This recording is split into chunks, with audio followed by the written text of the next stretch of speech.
Welcome back to Connections with BC. I'm your host, BC Eden. We're nearing the end of part 1 of our series, Cultural Myths and Messages. Today we are joined again by our butterfly correspondents, Gina and Mick. Welcome back. And if you're accessing this through social, please consider showing you value this conversation by liking or subscribing.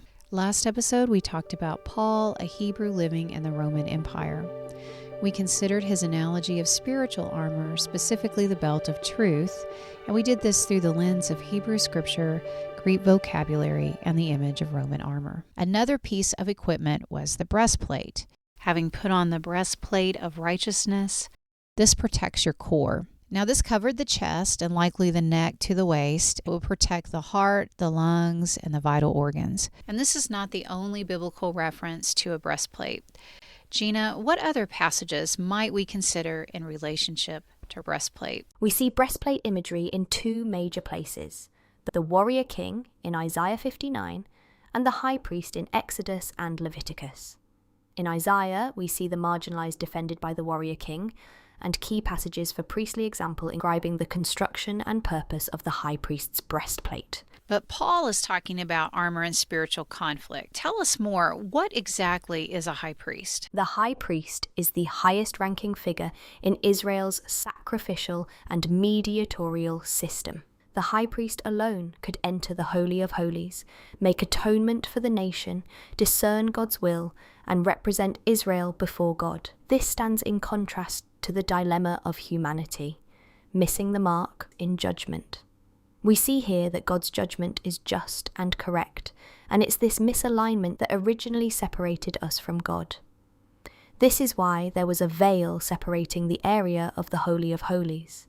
Gina, how does the Exodus passages describe the high priest's use of the breastplate? The high priest was an intercessor, so the high priest's breastplate wasn't armor in the military sense. When the high priest entered the Holy of Holies, he represented the 12 tribes. He acted as the go-between, seeking God's verdict.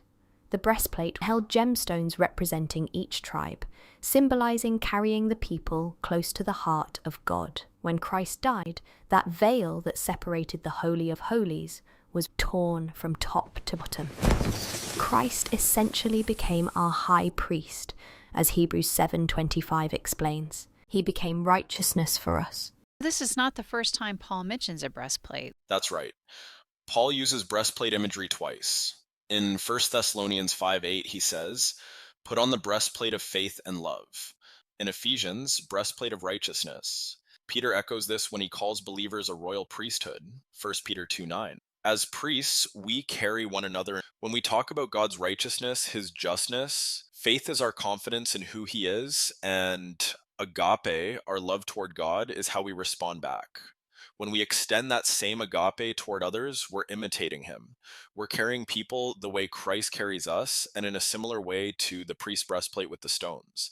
Mick, for Paul's audience who may have been less familiar with the Hebrew system, what might they have understood from Roman soldier imagery? In both Greek and Roman thought, the core wasn't just anatomy. They believed the chest housed your thymos, the place of courage, resolve, emotion, and the driving force behind your decisions. It was the seat of your will, the part of you that steps forward. When a Roman soldier put on his breastplate, he wasn't just protecting organs. He was protecting the very center of who he was. It's important to understand that losing this seat of self meant losing the ability to stand in battle. When Paul uses this imagery, this is about protecting the core of your life, your convictions, your identity with something stronger than yourself. When we do that, it's like his righteousness wraps around the core of who we are, the most vital and vulnerable part of us. It protects us with something far stronger than our own judgment or decision-making, and far more reliable than our own attempts at being right. It guards the place where you feel, you breathe, and actually where you live from, which includes not only the physical life, but the heart-mind Hebrew concept like your consciousness or your gut instinct. So turning to the concept of righteousness, which means approved by God, and it is the just or right concept from episode 7, this focuses on God's viewpoint, and adopting his principles and ways requires us to adjust our thinking to become aligned with him.